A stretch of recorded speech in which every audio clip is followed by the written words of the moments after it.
I'm Bob Fryer in the AAPEX studio. I want to thank our sponsors, Repairify and Great Water 360 Auto Care. We are joined by Paul McCarthy. He is the president and CEO of MEMA, the aftermarket... MEMA Aftermarket Suppliers. Exactly. You took the words right out of my mouth. Good to have you here. You know, I've been My talking pleasure. to a lot of folks, and we keep talking about the explosion really in technology, the new advancements in technology. Does that make you optimistic or concerned about the future? Oh, that's a good question.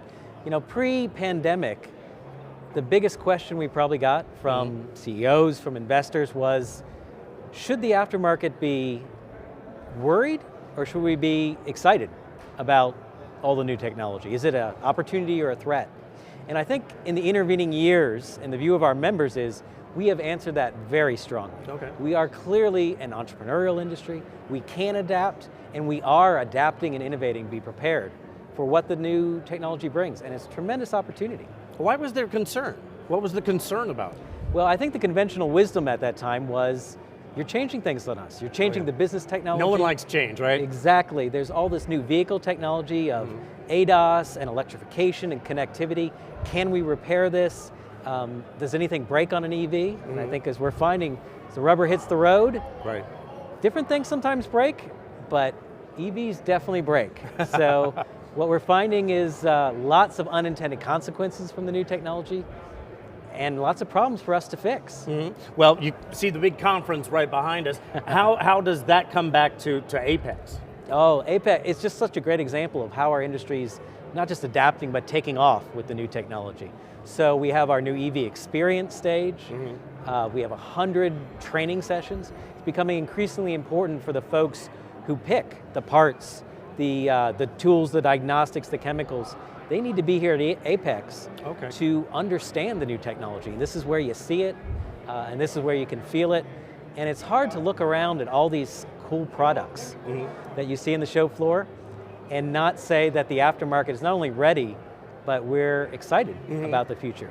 You know, you talk about all this new technology and you're worried that somewhere down the road someone's going to try to slap some proprietary thing on there because there's an overriding issue over the entire aftermarket industry, and that's the Repair Act, the right to repair. How does this come back to that? Well, that's a fantastic point, because all of that opportunity that we see and all that need we have from consumers to get EVs repaired, there's all these stories of the delays in them getting repaired, the difficulty in getting components, but all this market growth that is out there, it's really only an opportunity if we get right to repair.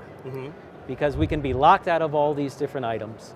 And we need that appropriate access to the repair information, to the data, and to the parts.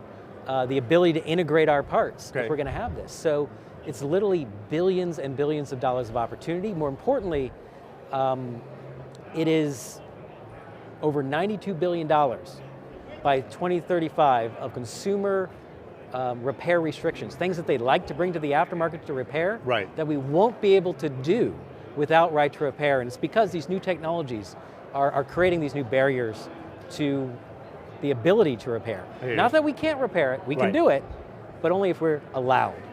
And right to repair is our solution to open that door. I hear you. Well, everyone's, of course, thinking about the bottom line. How would this affect profitability? Well, that's a great point.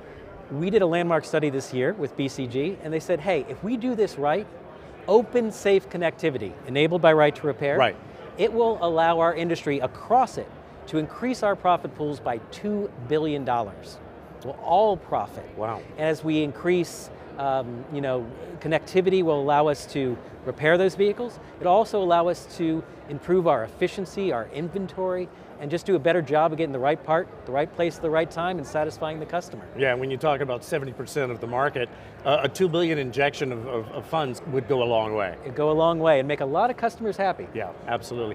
Paul McCarthy, always a great pleasure to have you here. Thank you, sir. My pleasure, thank you.